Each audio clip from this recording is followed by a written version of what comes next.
Bienvenidas y bienvenidos al Despacho 42, el podcast de los estudios de informática, multimedia y telecomunicación de la UOC.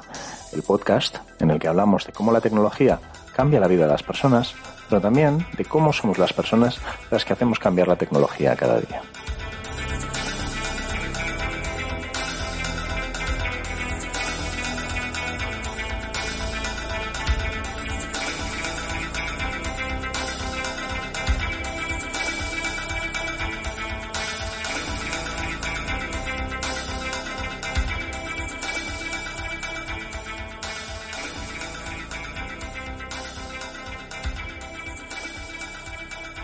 La pandemia ha hecho que todas las organizaciones se digitalicen más en un año y pico que en los 10 años anteriores. Y entre esas organizaciones tenemos las del tercer sector, las entidades sin ánimo de lucro, cuya visión está orientada a la inclusión social de colectivos vulnerables. Hoy vamos a hablar con un par de asociaciones del tercer sector, la Asociación Cultural La Calle y la Fundación Al-Jindá, para que nos cuenten cómo se han digitalizado para paliar, al menos en parte, los efectos de la pandemia. Y también veremos un esfuerzo que se ha hecho desde la UOC para ayudar a compartir las experiencias de esas organizaciones y ayudar con la digitalización de todas las organizaciones del tercer sector.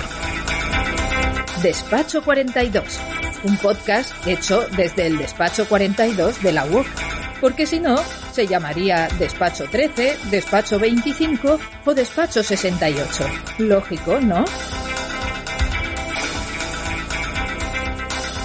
Bueno, pues aquí tenemos, vamos a ver, aparte de los habituales Susana y Dani, hoy tenemos por aquí a Gemma Avellán. Hola, Gemma. Hola, ¿qué tal? Y también tenemos a Gonzalo Sarmiento, ¿correcto? Muy buenas, sí, correcto. ¿Qué tal? ¿Cómo estamos? A ver, hago lo de siempre, de presentar a nuestros invitados. Comienzo por Gemma. Gemma dice la bio que me han pasado, espero que no contenga errores, que es máster en Educación y TIC por la UOC, que te habías licenciado en Comunicación Audiovisual por la Autónoma, que tienes unos cuantos años ya de experiencia como docente y dinamizadora, que no sé hablar, en el ámbito de la capacitación digital y la educación en comunicación, y actualmente trabaja en los estudios de Psicología y Ciencias de la Educación de la UOC, que para Susana y Dani es, sobre todo antes de que nos enviaran a casa, el final del pasillo. Nuestros vecinos y vecinas. Efectivamente, y estás llevando la coordinación de dos asignaturas que a mí me parecen un reto espectacular: alfabetización digital en el grado de Educación Social y trabajo en equipo en la red en los grados de los estudios de Informática, Multimedia y Telecomunicación. Espero que no te estemos maltratando mucho. Para nada. Para nada, miente. Si dice que para nada es que miente. Nos entendemos bien, yo creo. Sí, yo creo que también. Y luego tenemos a Gonzalo Sarmiento, que, si no lo he encontrado mal, es diplomado en actuación teatral por la Universidad de Arte y Ciencias Sociales ARCIS de Santiago, Chile. Sí, correcto. ¿Eres chileno? Soy también? chileno, a ratos. Perfecto. Eres chileno desplazado a nada más y nada menos que Vallecas, Madrid, ¿sí? Efectivamente, había una conexión ahí que ya estaba predestinada. Y eres el director del área de programas e investigación y desarrollo de la Asociación Cultural La Calle. Efectivamente. Dentro de un ratito comenzaremos a hablar de una iniciativa que tenéis que se llama Radio Calle que no calle. Exactamente, sí. Aunque denoto cierto tono de sospecha, duda y sorpresa a la vez, ¿no? Yo es que soy, como siempre, me preparo poco los programas y me sorprende y dudo ante todo. Pero sí, soy yo el invitado que teníais programado de eso, sí. Vale, es que como siempre es Susana la que nos trae a la gente de talento, yo voy bastante más perdido. Entonces vamos a comenzar. A ver, Gemma, tenemos una iniciativa que es un toolkit de entidades sociales en la que la UOC ha estado trabajando y en la que han participado, pues, entre otros, La Calle, con representante Gonzalo ahora mismo, y que luego hablaremos también con Albert Bercero de la Fundación Al-Jindá, que es un toolkit. Así ya, para comenzar, ¿qué es un toolkit? Y que es un toolkit de recursos para entidades sociales, porque yo me he perdido, como de costumbre.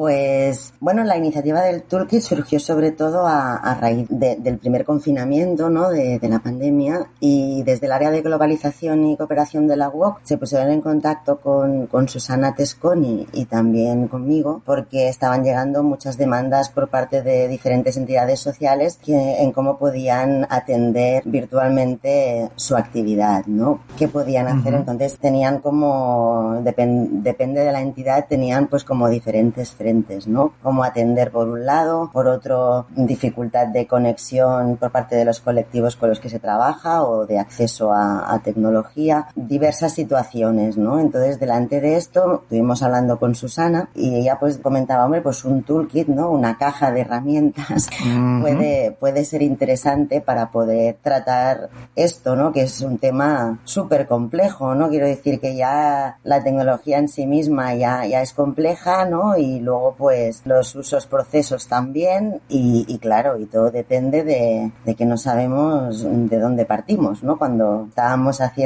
engendrando esto era como, es que claro, cada entidad tendrá situaciones distintas, ¿no? Porque hay gente que decía necesito conocer herramientas para editar vídeo y en otros casos era no tengo ordenadores o no tengo móviles, eran cosas muy, muy diferentes. Entonces intentamos, desde el área habían hecho algunas entrevistas a entidades para conocer un poco las necesidades, luego Susana y yo también ampliamos un poco ese espectro de esas entrevistas e intentamos un poco extraer cuál era la problemática común, bueno, cómo extraíamos de todo aquello una problemática común para realmente poder proponer esta caja de herramientas en cuanto a recursos que tú puedes usar para poder hacer estas adaptaciones. Pero claro, el gran reto era que cuando se habla de transformación digital en general, ¿no? Y en concreto aplicado a lo que es las entidades sociales, es como imposible una solución, ni dos ni tres, o esto va bien, esto no, o esto funciona siempre, esto no, porque claro, es que cada entidad primero tiene su propia cultura organizativa y luego pues está haciendo la actividad que está haciendo. Entonces claro, es que es todo muy complejo, entonces es imposible poder ofrecer soluciones de esto. Un manual como que no va a ser una buena idea. No. Antes de seguir, que me han hecho un truco y Susana se ha pasado del lado miembro de Despacho 42 que pregunta cosas como los demás a resulta ser que ahora eres una invitada y a las invitadas, Susana, las presentamos y como yo no sabría presentarte, pues te vas a presentar tú sola. ¿Quién es Susana Tesconi? ¿Cómo narices has llegado a trabajar en este toolkit con Gemma? Vamos a ver, explícate. Bueno, me dedico a derivar, o sea, derivo en mi vida, ¿no? Voy cambiando de matemática. ¿Integrar también integras? Sí, también. Perdón por el chiste, lo siento, me pongo de cara a la pared mientras Susana acaba de contar. Pues nada, que yo como sabéis, trabajo como profesora en la UOC, en los estudios de informática, pero en varias vidas precedentes he trabajado como educadora social y como maestra también. Susana tiene un pasado. Tengo varios. En uno de ellos, cuando trabajaba como profesora de primaria, me tocó la primera implementación masiva de tecnología al aula y yo venía de una formación humanística y usaba videocámaras, sabía algo de multimedia, pero no de ordenadores y de informática no tenía mucha. Entonces fue ahí donde empecé a mezclarme la razón por la que llegué a Barcelona desde Italia para, aprender a crear mis propias herramientas tecnológicas para implementarlas en contextos educativos. Entonces esta es una de las razones y esto me hizo encontrar a la fabricación digital, al diseño de interacción, a los arduinos, a los podcasters, a un montón de frikis increíbles. A juntarse con mala gente. Que me han enseñado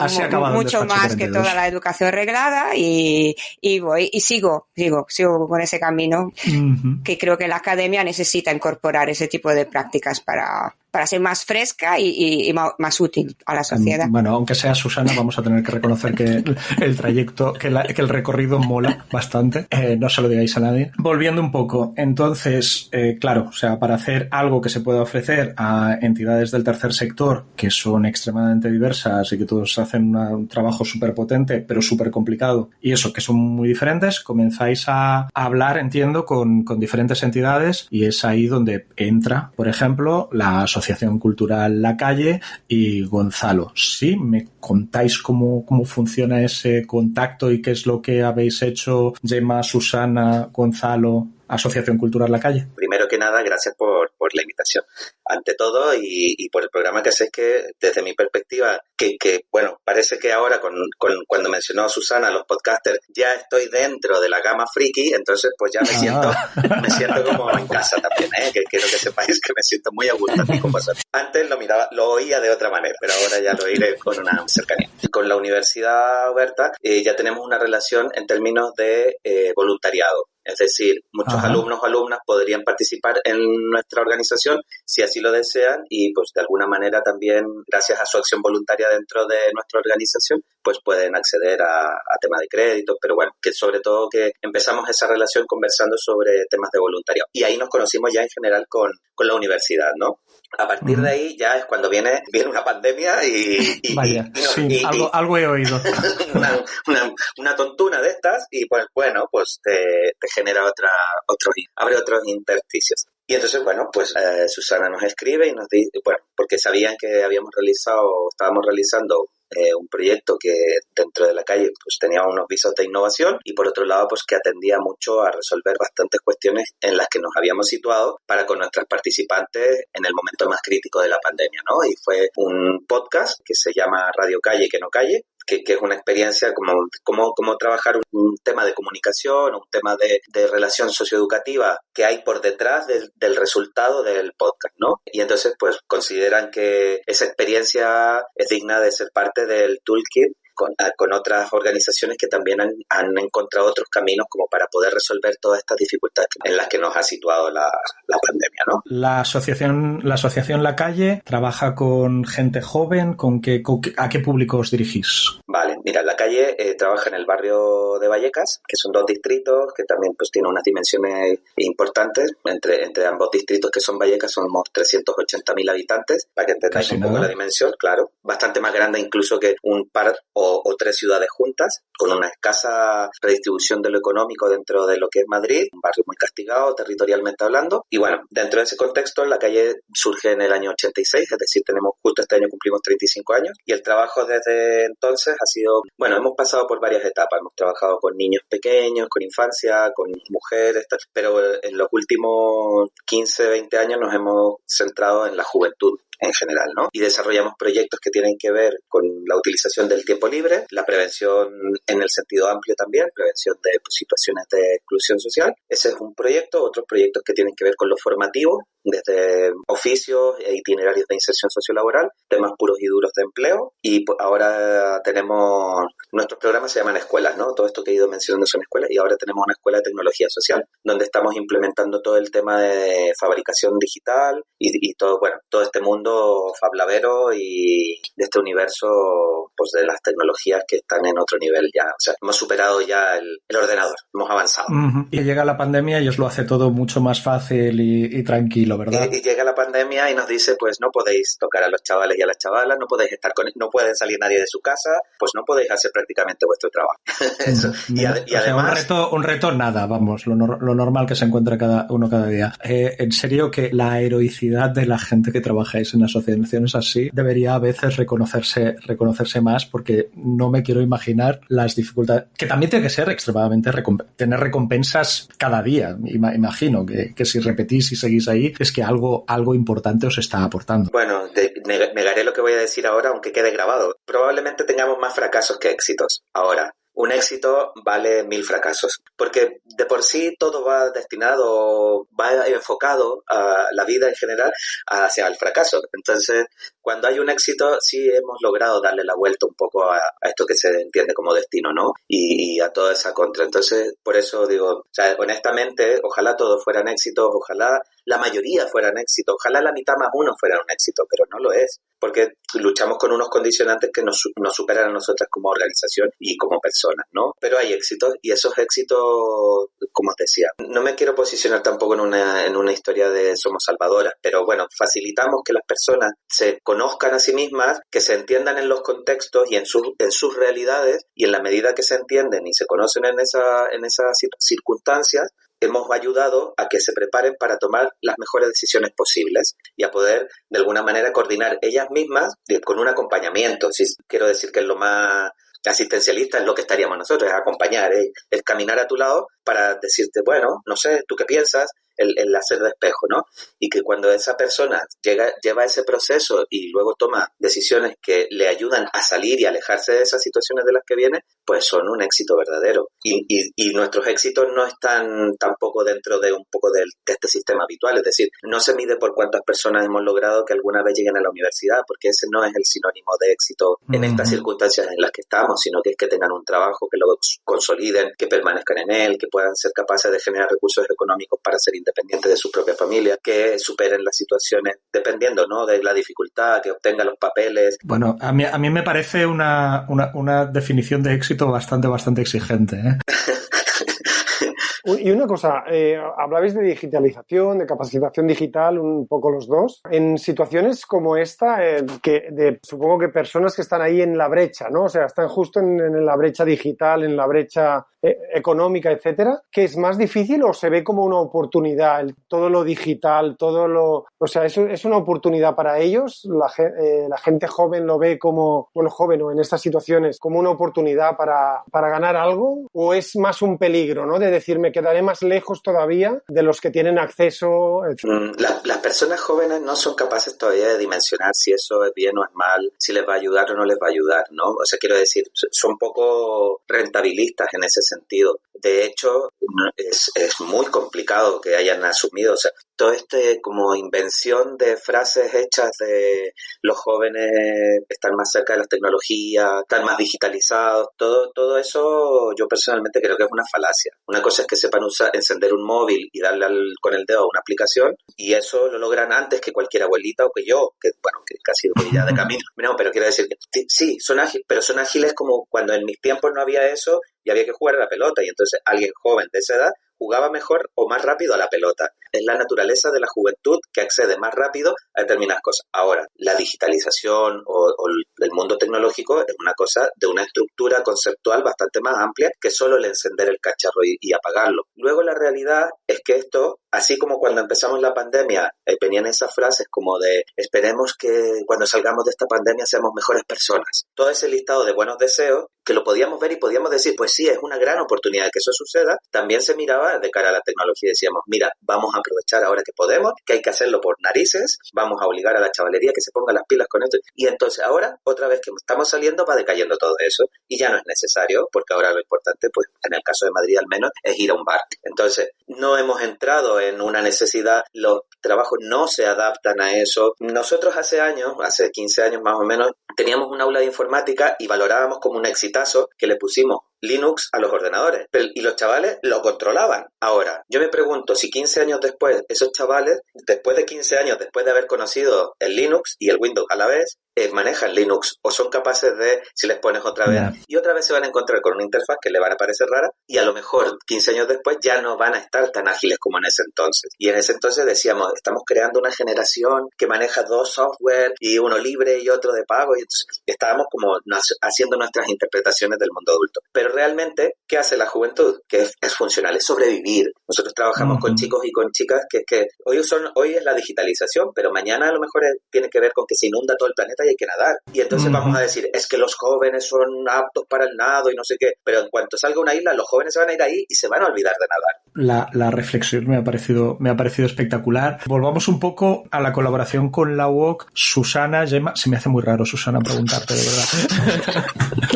Tenemos ese puente con la calle, tenemos ese puente con Gonzalo. ¿Qué hacéis para conocer esa experiencia de podcast que han puesto en marcha, para recoger esa información y convertirla en información útil para otras entidades? ¿Cómo funciona ese proceso? En este caso, como en todas las otras entidades que han participado en el Toolkit, se ha trabajado con entrevistas. ¿no? Se recoge la experiencia y se sintetiza. Retomando un poco lo que estaba comentando Gemma anteriormente, es en el caso de procesos tan complejos como la transformación digital del trabajo social, de la acción social, socioeducativa, no existen recetas mágicas. Contrariamente a lo que nos hacen creer muchas veces por parte normalmente de compañías tecnológicas. Entonces... Compra mi herramienta y se arreglará el mundo. Se arreglará el mundo, ¿no? Que sea una impresora 3D. Su cuenta de explotación, sí. Su plataforma, bueno, todas esas cosas que ya sabemos. Entonces, para evitar estas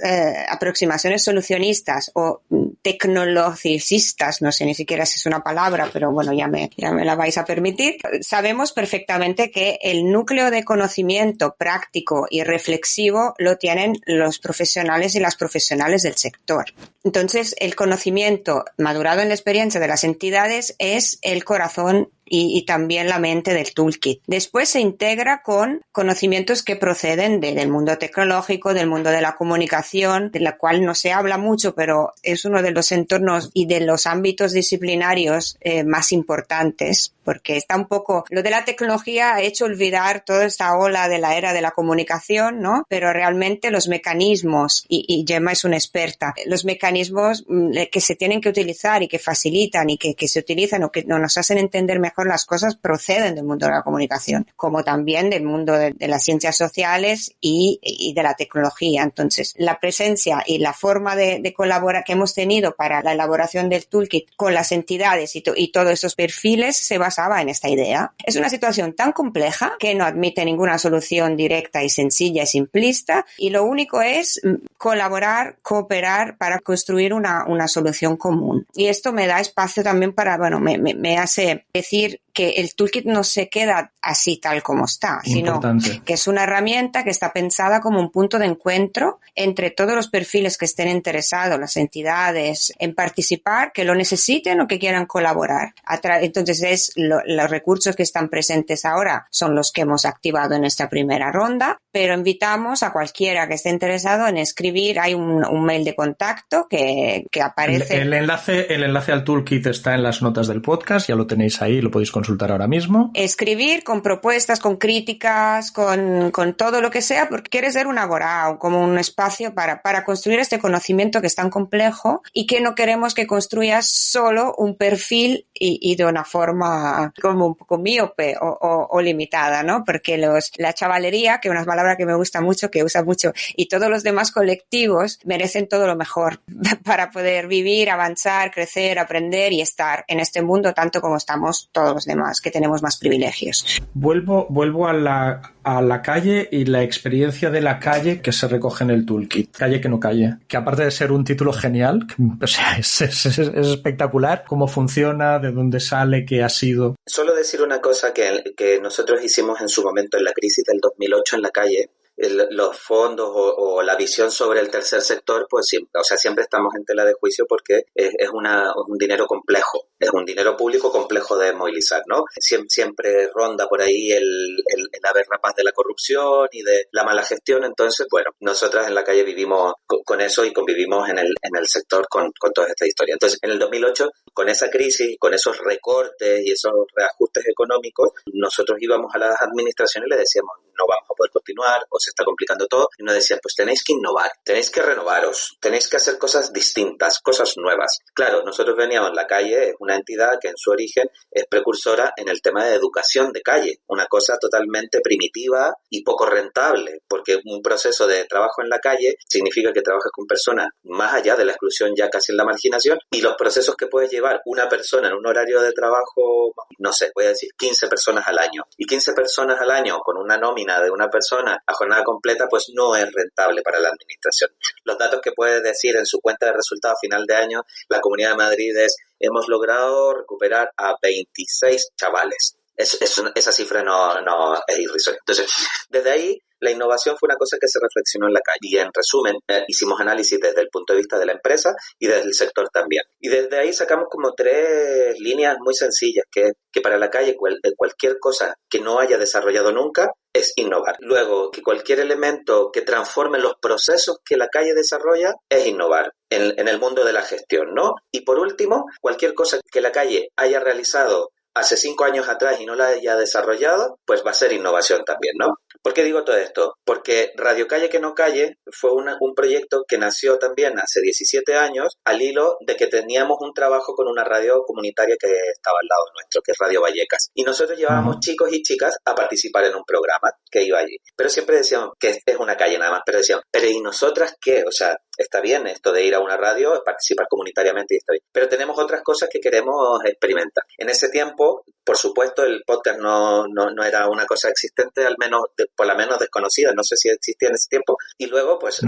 Hace tantos no. Nace casi por ahí, pero vamos, claro, o sea, haber lanzado un podcast ahí habría sido de premio absoluto. Exageradamente innovador. Y el asunto es eso, que teníamos los equipos analógicos, ¿no? Para hacer radio en el fondo. Pero bueno, había que tirar de los chavales y siempre hemos trabajado desde que sean ellos los que impulsen. Entonces en ese tiempo no logramos. Desestimamos, olvidamos. A día de hoy tuviéramos la idea guardada, sino que simplemente yo comentaba que fue el azar. Cuando comienza toda esta historia pandémica, empiezas un poco, inmediatamente te vas al ordenador a ver, informarte, a ver qué pasa, cómo se mueve el mundo, cómo se están relacionando el resto de entidades, qué están haciendo, porque no había dónde llamar y decir, oye, ¿qué hacemos? ¿No? Como dice Susana, no había una respuesta y nadie nos iba a responder porque nadie sabía cómo reaccionar frente a ninguna de estas situaciones. Entonces fue observar, tal. De hecho, recuerdo, esto lo cuento con cierto orgullo porque yo le decía a mis compañeras, no quiero que hagáis ninguna foto, ningún pantallazo de una reunión porque eso no es trabajar, eso es reunirse. Y eso es decir que estamos trabajando. Y entonces yo lo que necesito es que en vez de perder el tiempo en hacer pantallazos, empecéis a investigar, a estudiar y a ver cómo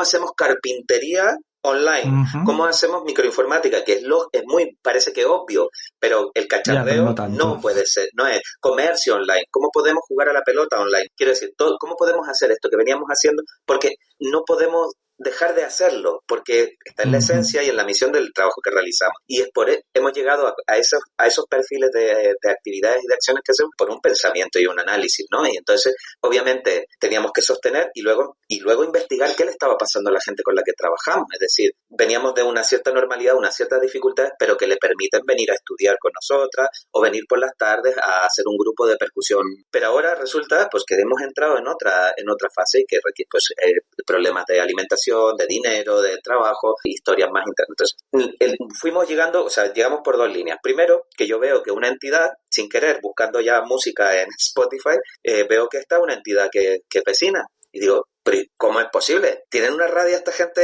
en Spotify? No me lo puedo creer. Yo aparte hago música y meterse en Spotify es como para gente privilegiada. O sea, yo con suerte grabo con una grabadora y lo pongo en casa. Entonces, digo, no puede ser que esta gente tenga eso. Y lo voy a escuchar y a ver, ¿qué es?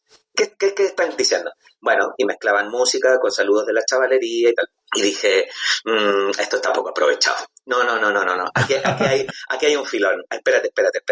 Quiere decir que si esta gente con 4 medios digitales desde un ordenador cualquiera puede hacer eso, si nosotros nos metemos de cabeza con esta movida, vamos a poder hacer 2 cosas. Tener un producto comunicativo que de alguna manera vuelque cosas que estamos queriendo transmitir y por otro lado que no seamos nosotras, sino que sean las propias participantes y desde una situación estática en la que están inmovilizadas puedan manifestar y contar cosas. Nosotros vamos a hacer canal, poner el concepto del programa, diseñar con ellos, oye, ¿qué? ¿Contamos chistes? Sí, no, ponemos música, sí, no, hacemos entrevistas, sí, no. ¿Quién hace? Mándame. Entonces, con el trabajo también directo con las educadoras era decir, hacíamos reuniones y decíamos, vamos a hacer un programa que va a hablar de la convivencia, porque hemos detectado que hay problemas de convivencia en las casas, porque están habiendo conflictos, porque los chavales necesitan y entonces vamos a tratar ese tema. Bien, entonces la pauta era, quiero 10 audios respondiendo a la pregunta ¿qué es convivencia? Quiero una entrevista de no sé qué, quiero que el grupo de chicas hagáis un cuento colaborativo, bueno, quiero decir, queremos, llegamos a esa conclusión, ¿no? Y entonces ese trabajo se hacía por medio de audio, por medio de ordenador, pero ya estábamos en otra línea, estábamos contactando, para nosotros el vínculo es la palabra, ¿no? Y entonces estábamos manteniendo ese vínculo y estábamos haciendo que esas personas, con la dificultad y la realidad que estábamos viviendo, siguieran pensando, siguieran moviendo un poco el buscar, reflexionar y todo eso. Y además poníamos en contexto, sin ser tampoco evidente, pues las situaciones y toda la problemática que estaba sufriendo la población con la que estábamos trabajando. Qué pasada. Si tuviéramos la necesidad de pensar pensar tanto. Para hacer cada episodio de Despacho 42 nos habríamos quedado en el tercero. O vamos a reconocerlo de salida. Entonces, Gemma, conocéis, yo me he enterado hace poco, la experiencia, lo que decía Susana hace nada, que es muy importante el cómo comunicamos estas cosas, cómo las recogemos, cómo las documentamos, cómo lo hacemos para que esta experiencia muy particular y en unas condiciones únicas de la calle se comunique a todas las entidades que podamos del tercer sector y que puedan extraer sus conclusiones, imitar lo que creen que les va a funcionar. ¿Esto cómo narices se hace? Porque a mí me parece también, bordando el milagro. No, claro, porque la Asociación Cultural La Calle nos explica esta experiencia, luego otra entidad te explica otra experiencia, otra entidad te explica otra experiencia y dices, son situaciones muy diferentes y con usos de la tecnología y procesos también diferentes. Entonces, ahí está un poco el rovell de l'ou, ¿no? Que es diu en catalán. Y claro, ahí es donde te das cuenta realmente de eso que comentaba Susana, en que no hay ninguna receta mágica, sino que hay maneras, hay usos, y cuando esas experiencias se comparten, también dan pistas para otras entidades de lo que pueden llegar a hacer. Por ejemplo, mismo Gonzalo nos estaba explicando, ¿no? Estaba escuchando en Spotify lo que estaba haciendo la entidad de aquí al lado, ¿no? Bueno, es anecdótico, pero que va muy bien conocer lo que están haciendo otras entidades, primero porque te puedes encontrar con situaciones distintas, pero que el uso de una tecnología u otra y de los procesos que está generando, crees que a ti te puede ser útil también para lo que tú haces, ¿no? Y yo creo que eso es primordial, más que nada porque ya llevamos muchos años que estamos con internet y con todo, y con las tecnologías digitales, pero quiero decir, hace muchos años que hay tecnología, radio, vídeo, hay muchas cosas, ¿no? Y estas cosas... A mí siempre me gusta decir que las pizarras de las aulas también son tecnología y que también las inventó alguien. También, claro. Y lo fuerte de esto es que aplicado al campo social hay muchos años de experiencia y hay resultados muy interesantes, de cosas que ocurren, ¿no? Aparte de que la gente que participa adquiere unas competencias, esto por supuesto, ¿no? Al mismo tiempo están pasando cosas y estás transformando cosas, ¿no? Que pueden ser de diferentes maneras, desde explicar lo que ocurre en tu barrio y poderlo mostrar hasta poder trabajar la autorrepresentación, a muchísimas cosas más, ¿no? O por ejemplo, el hecho de poder ir introduciendo el tema del uso de las tecnologías libres y tal, al menos hacer tomar conciencia, ¿no? De lo que implica y dónde estamos. Yo creo que esto ya son pasos. Entonces, bueno, claro, cada entidad tiene lo que decíamos, ¿no? Su tradición, de dónde viene, lo que ha estado haciendo, cómo lo estaba haciendo, y a partir de ahí es ver cómo los usos de la tecnología y sobre todo cuando se reinventan también, ¿no? Porque las tecnologías están ahí, pero las personas también les damos usos y yo creo que aquí también pasan cosas. Entonces, en todo esto yo diría que es donde vas extrayendo los puntos en común que pueden ser útiles a quien lo necesite. Y era un poco la gracia del toolkit y por eso también decíamos que esté en construcción. Es importante que vayamos construyendo esto juntas, porque desde la práctica ocurren cosas y a veces si no se hacen visibles, claro, es un problema, porque a lo mejor otra entidad se encuentra en la misma situación y estás ahí continuamente reinventando la rueda, y yo creo que ahí también el intercambio de experiencias, de conocimientos, de todo es muy importante. Y luego que los procesos de transformación digital, ya sea porque vas a cambiar maneras de hacer cosas o incluso en tu propio funcionamiento interno de la entidad, que ese es otro mundo, porque claro, en todo lo que se hace desde las entidades sociales, tanto las personas que trabajan son usuarias también, ¿no? de tecnología, y luego tú estás haciendo experiencias también, ¿no? Y claro, ahí se mezclan muchísimas cosas y claro, de ahí esa complejidad y de decir, oiga, es que esto no es use esto y ya está, ¿no? Es que ocurren cosas cuando usas las cosas. Entonces yo creo que ahí cuando ocurren cosas es donde está lo más importante, que yo creo que es preciso ir dotando todo esto de algún tipo de corpus de conocimiento también para que pueda servir para generar nuevas cosas. Me encanta ese mensaje sucede cuando usamos las cosas. Nos pasan cosas, ¿cuántas veces voy a decir la palabra cosas? A nosotros, pero también hacemos que le pasen cosas a esas cosas que utilizamos y cambian. La tecnología nos cambia, pero nosotros cambiamos a la tecnología y la usamos afortunadamente tanto como podemos, como nos da la gana y para nuestros usos y no solo para lo que los pensó el diseñador, que a veces es bien intencionado, a veces no tanto, pero que es una visión inevitablemente limitada, ¿no? Y también porque estamos en un momento un poco confuso en todos los conceptos que giran alrededor de todo esto, ¿no? Y yo creo que también cuando uno dice capacitación digital, parece que estemos hablando de, sí, bueno, usar internet, las fake news, no sé qué, es todo como muy difuso, pero es que esto es muy complicado. Quiero decir, que tú seas capaz de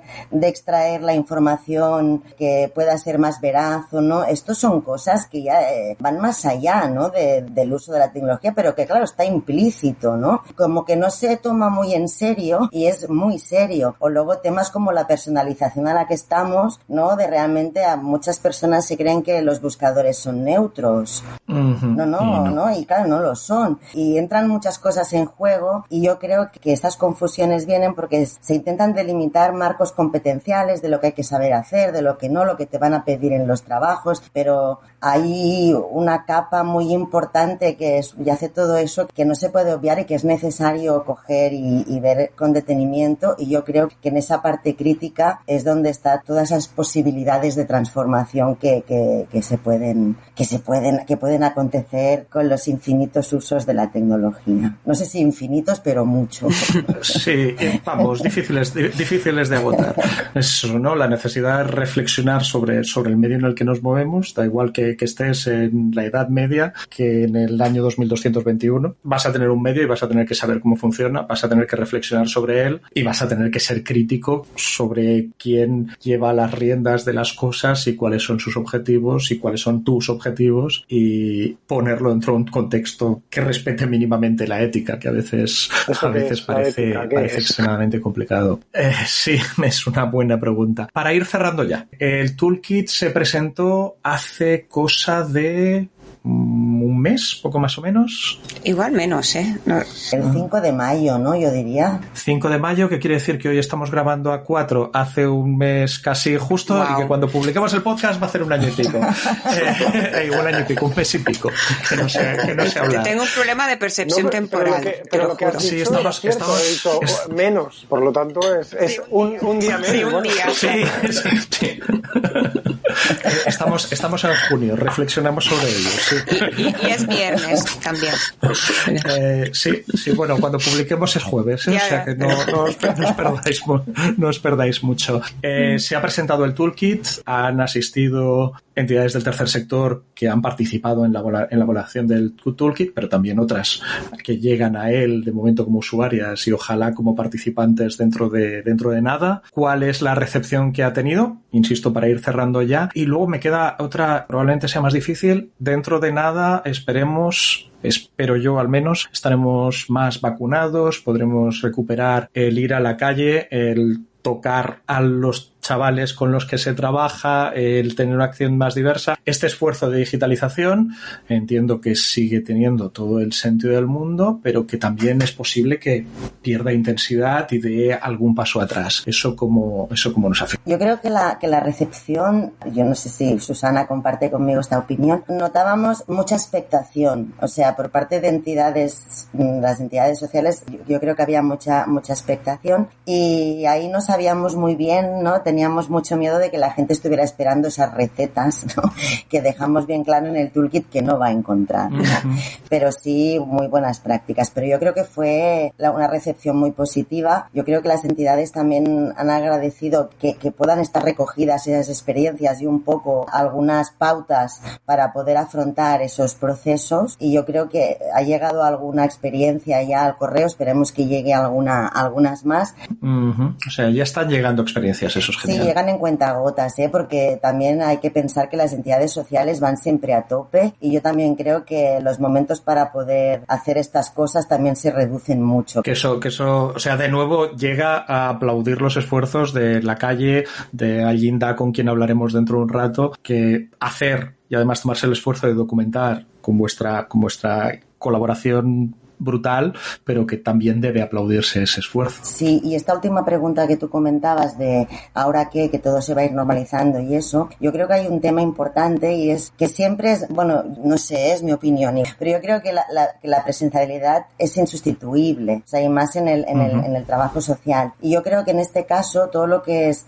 tecnología o todo lo que es digitalización, yo creo que es intentar aprovechar las potencialidades que tiene para cosas que en la presencialidad, aunque parezca mentira, a veces están limitadas. Claro, sí. O sea, medios diferentes que nos dan oportunidades diferentes. Y, por ejemplo, el tema colaborativo, en el tema que comentábamos un día con Susana hablando, ¿no? Cuando estás co-creando con otras personas. En esto lo digital realmente facilita mucho y que en cambio a veces en presencial hay determinados procesos que igual pueden estar limitados por el hecho de ser presenciales, ¿no? Bueno, sí, hay determinadas cosas que es más fácil teclearlas que decírselas a alguien a 3 palmos de distancia porque la situación es más violenta, por ejemplo. Claro, ¿no? A veces estás ahí en una reunión y a veces estás hablando de cosas y tienes muchos inputs en una reunión presencial, ¿no? En ese momento en concreto. Y tienes tu cabeza pensando y te vienen cosas, pero no se acaba de concretar nada. Igual después tú llegas a casa, hay una hoja en común que compartir y ahí tú puedes ya poner algo más organizado. Y eso es una manera, por ejemplo, ¿no? Claro. Y no quita lo presencial. Es que eso es impepinable, ¿no? Pero yo creo que a veces se olvida un poco eso que nos puede aportar para reforzar eso que comentaba Gonzalo, que son esos vínculos, ¿no? Aunque parezca que no, pero...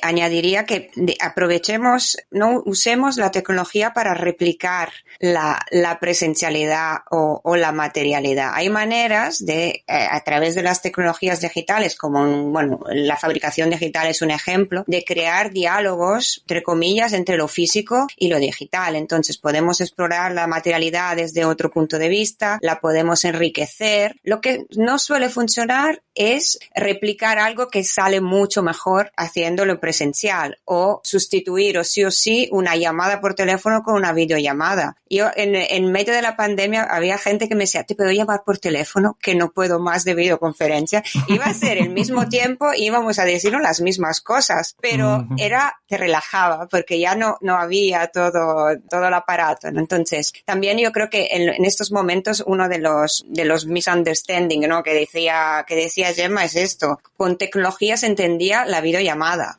en la mayoría de los casos. O sea, era o Zoom o que la plataforma o otra plataforma, pero todo el mundo dice, tenemos que pasarnos al teletrabajo. El teletrabajo no necesariamente solo es hacer videollamadas, ¿no? Y hemos visto que nos hemos pasado un huevo y...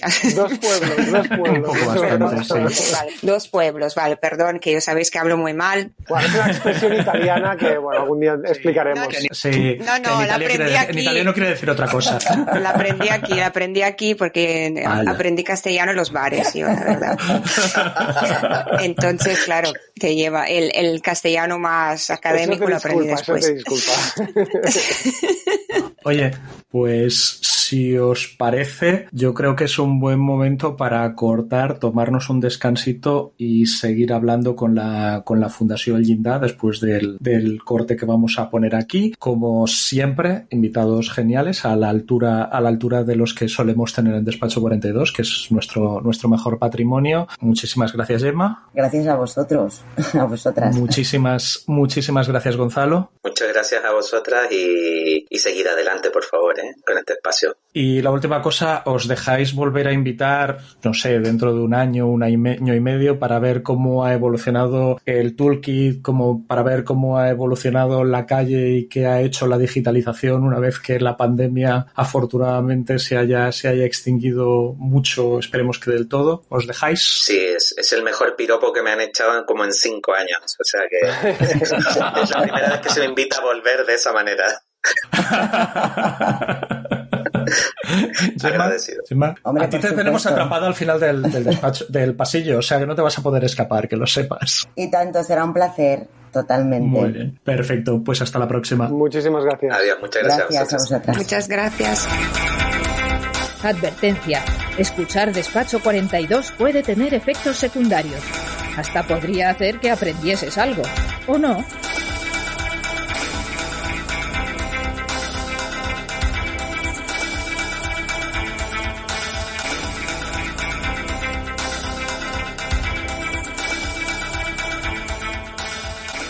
Bueno, pues estamos aquí con Albert Bercero. Hola Albert, ¿qué tal? Hola, buenas tardes. Vamos a ver si vamos a ir comprobando cosas. Estudiante de Ingeniería de Diseño Industrial en la Politécnica de Cataluña, ¿sí? Así es. Has estado trabajando en sitios bastante interesantes. Por ejemplo, has estado trabajando en temas de fabricación digital en el Ateneu de Fabricació de Ciutat Meridiana, ¿sí? Sí. En Castelldefels. Eres el de Castefa. Soy de Castefa, sí, soy de Castelldefels.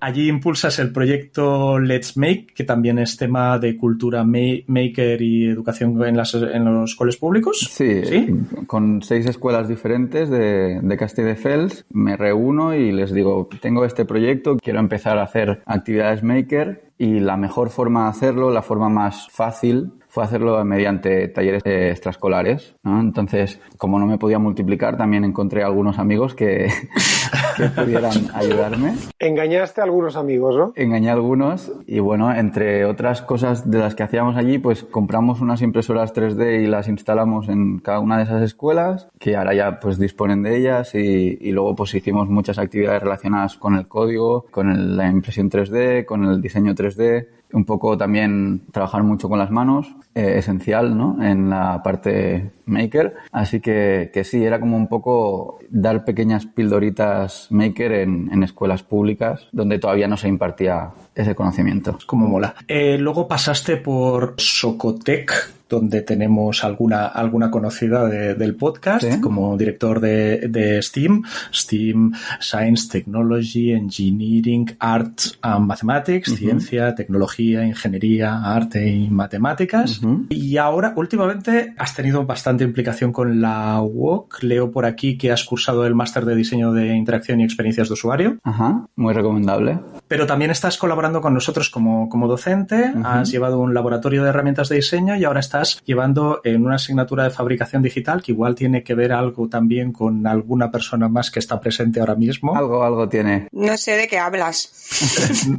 Ya. Susana, como siempre, disimulando. Asignatura de fabricación digital que se da en los grados de diseño, en el de arte y en el de multimedia. O sea que tienes una colección de estudiantes bastante interesantes. Pero no vamos a hablar de estas asignaturas UOC, sino que ahora mismo eres coordinador de transformación digital en una escuela de segundas oportunidades que se llama Al Llindar, el umbral. Bueno, y aquí es donde yo siempre me pierdo con estas cosas. De transformación digital ya hemos hablado hace un rato con Susana, con Gemma y compañía, pero no sé lo que es una escuela de segundas oportunidades y no sé a qué se dedica el Llindar. O sea que nos cuentas. Claro. Bueno, una escuela de segundas oportunidades es una escuela no reglada que permite, como dice la palabra, le da una segunda oportunidad a aquellos alumnos que o han salido del sistema educativo por cualquier motivo o no tienen la oportunidad de entrar al sistema educativo de otra manera. Entonces, en el Llindar se empezó con muy pocos alumnos y con muy pocos profesores. Eso fue creciendo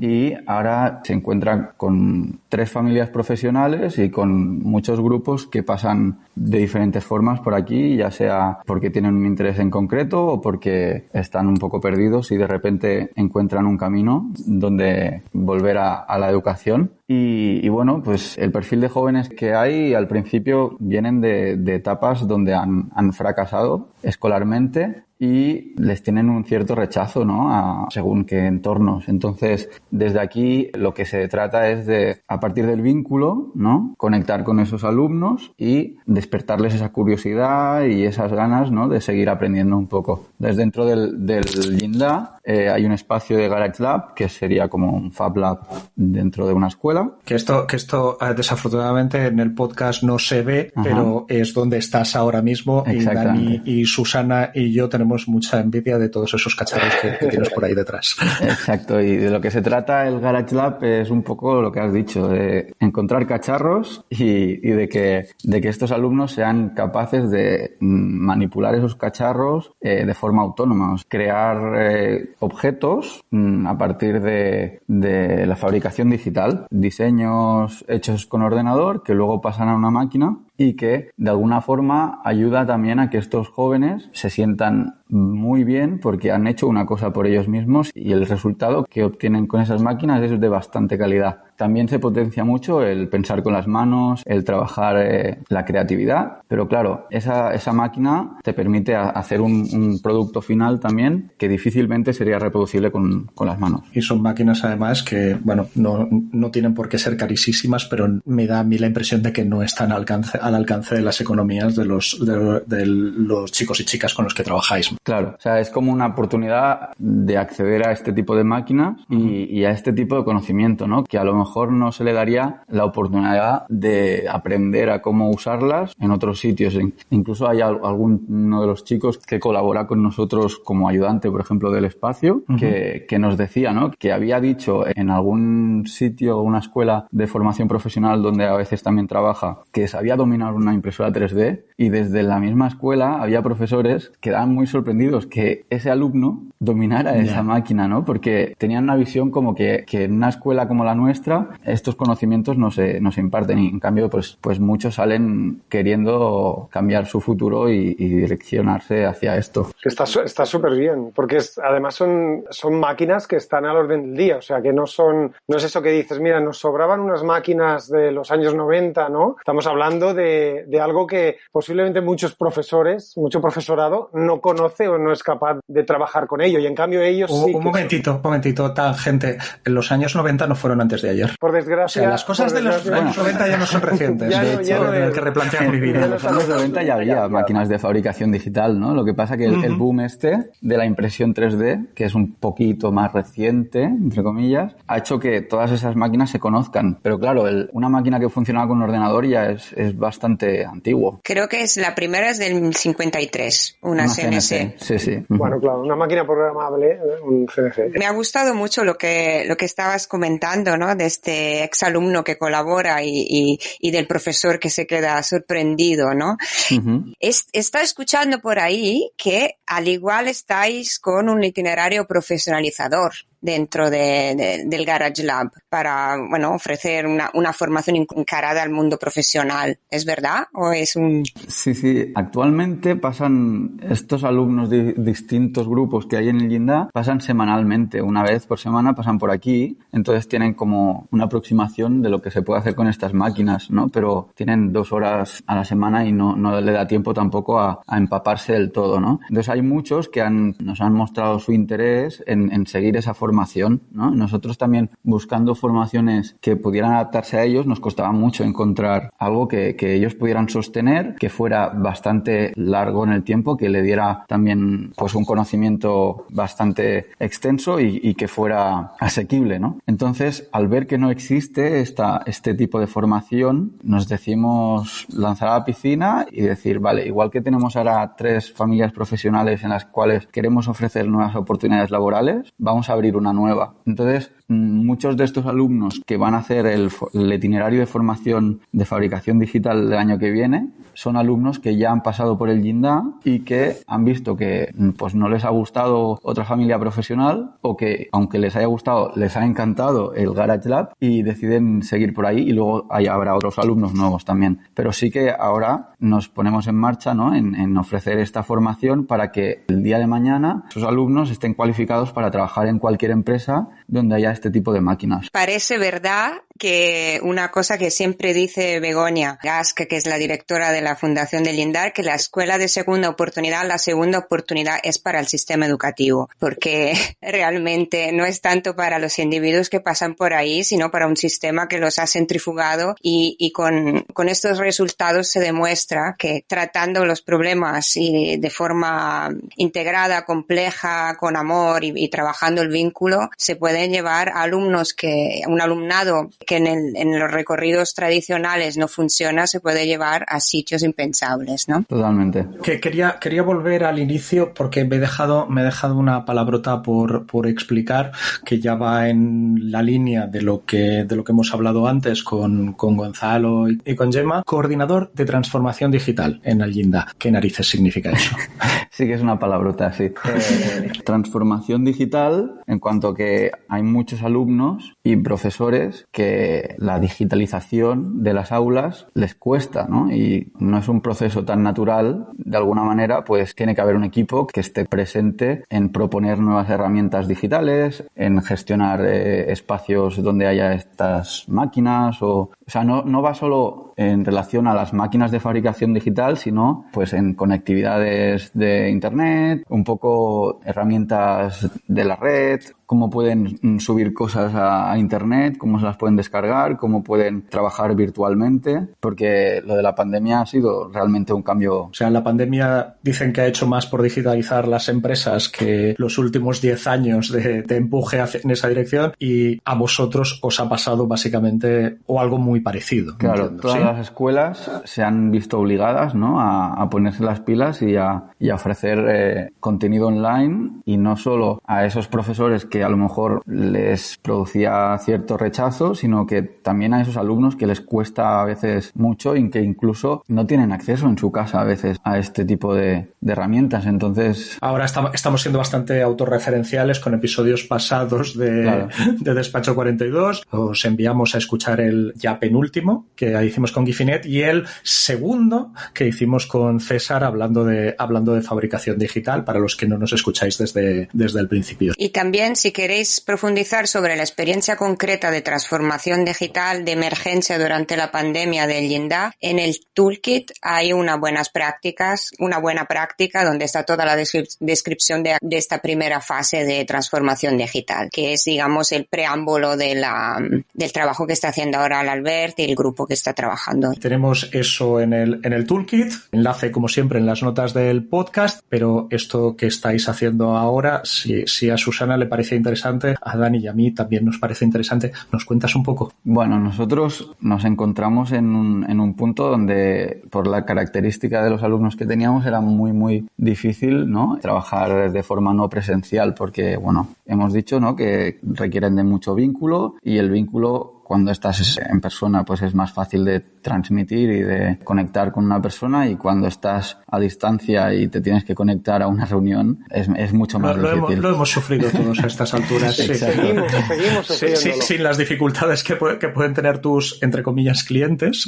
pero aún así nos ha parecido duro. Entonces, el equipo de profesores del Llindar, ¿no?, teniendo esta necesidad, también pidió, ¿no?, asesoramiento a Susana, ¿no? Y de alguna manera, ¿no?, siempre salgo yo de alguna manera que la liaron en un proyecto también donde el objetivo era trabajar la no presencialidad, ¿no?, de alguna manera en proyectos manipulativos, ¿no? O sea, cómo podíamos hacer alguna cosa que los alumnos les permitiera aprender con las manos y encima estuvieran en casa. Entonces, a partir de ahí surgen unas necesidades de cada uno de los profesores, unos objetivos pedagógicos que quieren llegar a conseguir, y se empieza pues a construir un equipo de trabajo. O sea, que comenzasteis a partir de los objetivos pedagógicos en vez de comenzar por la tecnología. Dios mío, me parece terrible.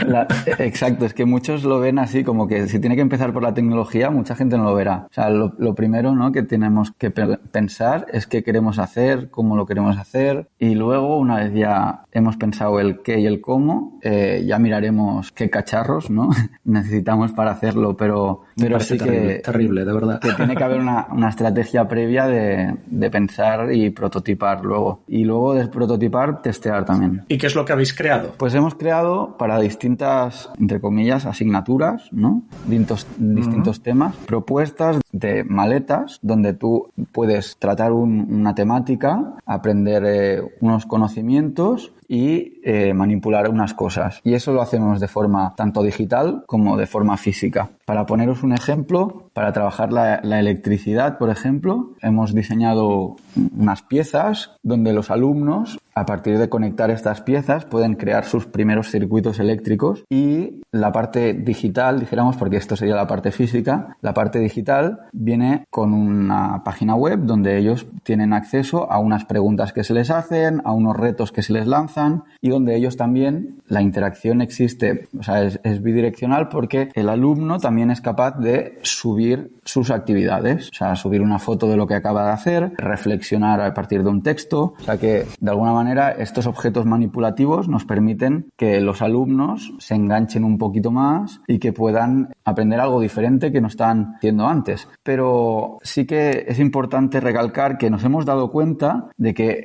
estos materiales no solo son válidos para trabajar de forma no presencial, sino que son muy, muy válidos para trabajar en clase. O sea, es un recurso que a los profesores les sirve para explicar de una forma más intuitiva un concepto, porque es algo que, por ejemplo, la electricidad es algo muy abstracto y un alumno, en cambio, si le dices que dibuje un esquema de un sistema eléctrico, no te lo hará a la primera, pero si lo ha tocado y si lo ha conectado, sabrá traducirlo mucho más. Y si encima en estas piezas tiene dibujado en la simbología, esa parte de identificar qué elemento tiene cada símbolo, pues le permite de una forma mucho más ágil hacer esa transcripción, ¿no? Igual que la electricidad, pues hemos tratado otros temas como el textil, por ejemplo, y la lengua, haciendo pues muñecos, avatares que luego cada alumno tiene que describir, o también dijéramos con piezas para aprender a medir de forma directa o indirecta con herramientas como por ejemplo un calibre. Entonces, pues cada uno de estos profesores viene con su idea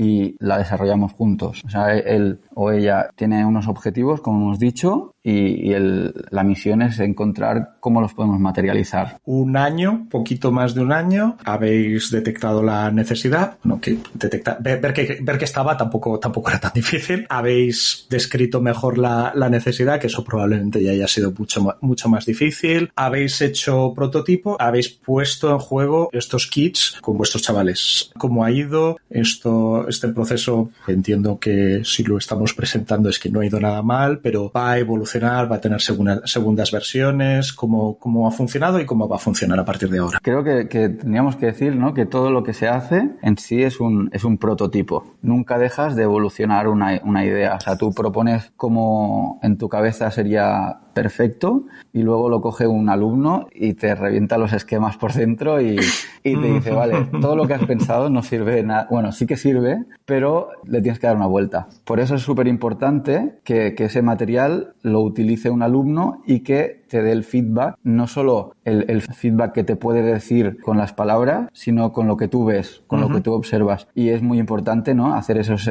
test de usuario, hacer esas encuestas, hacer un trabajo que no se quede en, bueno, esto lo he diseñado, aquí lo tenéis, no. Preguntar cómo podrías cambiar todo eso que propones. Pues yo creo que ya deberíamos ir cerrando. Muchísimas gracias por explicarnos la experiencia de Jinda, que habrá más enlaces en las notas del podcast para que os podáis documentar más a fondo, naturalmente, pero que a mí de salida me ha parecido bastante la gente tiene que ver los kits sí o sí porque son una maravilla, ¿eh? O sea, sí. Bueno, el problema es que yo quiero uno como mínimo. Esta es una cosa pertinente porque la idea es que este grupo de trabajo está montando realmente un banco de recursos pedagógicos. Entonces, si hay escuelas interesadas en colaborar o resuenan con esa metodología que Albert acaba de explicar, que se pongan en contacto conmigo, con el Jinda de alguna manera o escribiendo al podcast, o sea, los conectaremos.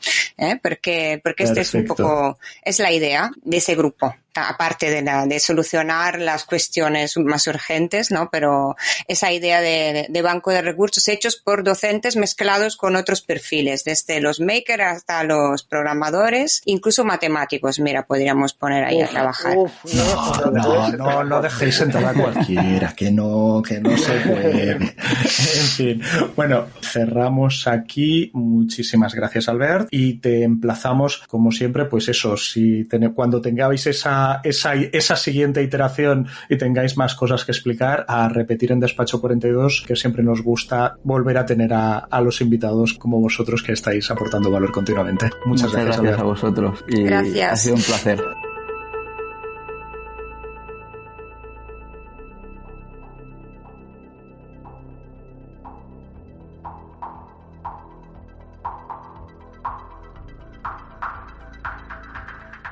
Muchas gracias por haber escuchado otro episodio más de Despacho 42. Si quieres comentarnos algo, nos encontrarás en nuestro blog, en informatica.blogs.uoc.edu. También puedes ponerte en contacto con nosotros con el hashtag Despacho42 en Twitter. Y si quieres ayudarnos, suscríbete a Despacho 42 en tu aplicación de podcast favorita. Ponnos nota, déjanos un comentario y, sobre todo, recomiéndanos a un amigo. Hasta la próxima.